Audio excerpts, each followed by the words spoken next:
So what was supposed to be a polished and carefully managed royal tour has suddenly turned into another online PR nightmare for Kate Middleton. So across social media, critics are openly questioning whether her recent Italian appearance had any real impact at all, especially when compared to the explosive global attention Meghan continued to generate everywhere she goes.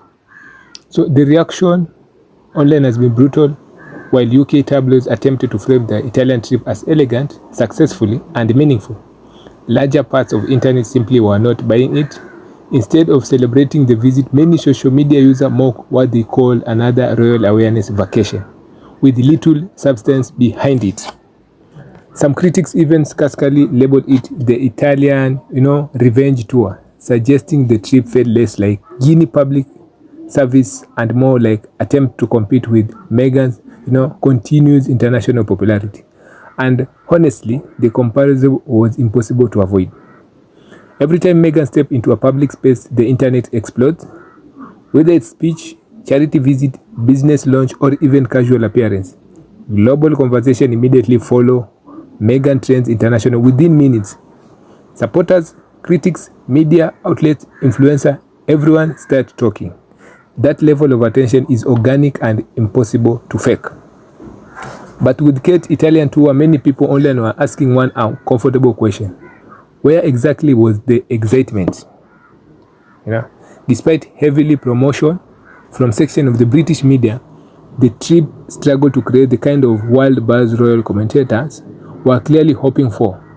So instead of viral enthusiasm, the dominant online tone quickly became mockery and skepticism. One of the biggest talking points centered around Kate's long-time focus on early childhood development. For years now, royal supporters and the Palace PR team have described this as her signature project.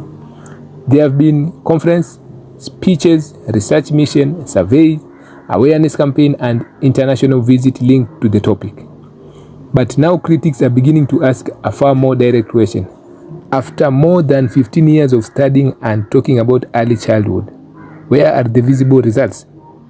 That question spread rapidly online after images and clips from the Italian trip surfaced.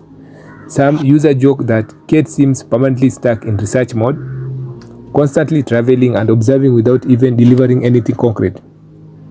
Another sarcastically compared her royal work to university student extending a thesis for over a decade. The joke became even sharper when people started bringing up previous trips, including early visits to Denmark connected to the same issue. Critics argue that the messaging feels repetitive and vague every single time. How many countries does someone need to visit before actually action happen? One viral comment asked. Another joker joked, at this point it is not a royal tour, it is a permanent gap here funded by the taxpayer. So those comments may sound harsh, but they reveal a growing frustration among sections of the public who feel royal appearances are increasingly, performative rather than impactful. Many people online are no longer satisfied with carefully staged photos and polished headlines. They want measurable outcomes and visible change. And unfortunately for Kate, the internet is becoming much less patient. Meanwhile, Meghan continued to receive praise from supporters for what they see as more direct, modern and action-oriented approach. Whether people agree with her or not, many admit Meghan knows how to command attention and create conversation that feels current and culturally relevant. So supporters often point out that Meghan's project tend to generate emotional reaction because she speaks openly and personal. Her advocacy feels connected to real-world discussion happening right now, especially around women's issue, race, media treatment, and mental health. That contrast became impossible to ignore during reaction to the Italy tour. Many online users argue that Meghan's public appearance feels energetic and authentic, while Kate's appearance are increasingly viewed as overly controlled and outdated. So critics say Palace PR relies heavily on glossy photography and flattering headline rather than meaningful engagement. And then came the children's photo. This is where the online conversation truly exploded. Image from the visit showing Kate interacting with children immediately trigger a wave of commentary across platforms like X, TikTok, and Instagram. Some viewers claim the children appear uncomfortable, awkward, or disengaged during parts of the event. Others focus on facial expression captured in certain moments, joking that some of the kids looked confused or frightened. Memes quickly spread sarcastic caption, imagining what children might have been thinking. How long do you have to stay here? This is boring. One viral post joked alongside screenshot from the event. Another user wrote, the kids look like they just got assigned extra homework. Of course, not everyone agreed with the criticism. Supporters of Kate argue that social media users were unfairly overanalyzing Randall's still image taken out of context. But by then, the damage online had already been done.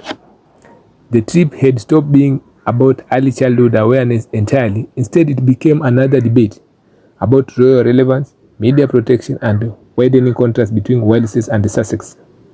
So many critics also accuse of the British press of desperately trying to manufacture excitement around the Italian visit. Headline praise Kate's fashion choice, body language, future queen energy, and supposedly warm interaction, but online audience appear far less impressed. So that disconnect between media coverage and public reaction has become a recurring problem for the royal institution. You know, in the past, newspaper largely controlled the narrative around royal event, but today, social media reacts instantly and independently. People create memes within minutes, video get clipped, reposted, and analyzing from every angle. Public opinion now moves faster than Palace PR team can manage. And unfortunately for Kate's team, many people online feel monarchy still communicate like it's 2005 and instead of 2026. Meanwhile, Harry and Meghan operate in a completely different media environment. Love them or hurt them, they understand how digital attention works. Their appearance generates emotional debate and viral engagement naturally. They don't need endless front page promotion to dominate conversation because social media does the work for them. And that difference became painful obvious during reaction to the Italian trip. Even some royal watchers who usually support William and Kate admitted the two lacked energy and global impact. Other question whether Palace strategics are becoming too dependent on old-fashioned image management instead of adapting to the modern audience. And for supporters of Meghan's, especially, the Italian backlash felt like validation. Many argue it's proved exactly what they have been saying for years, that institutions receive endless protection from section of the media while Meghan was constantly scrutinized and attacked for far less. Now, with Kate facing growing mockery online, critics say the public is beginning to look beyond the polished headline and ask tougher questions. And at the center of all this is one uncomfortable reality the pilots may not want to face. Comparisons to Meghan are not going away anytime soon. And what was meant to be successful royal showcase has instead turned into another viral debate about relevance, impact, and whether Palace PR can still control public perception in the social media era.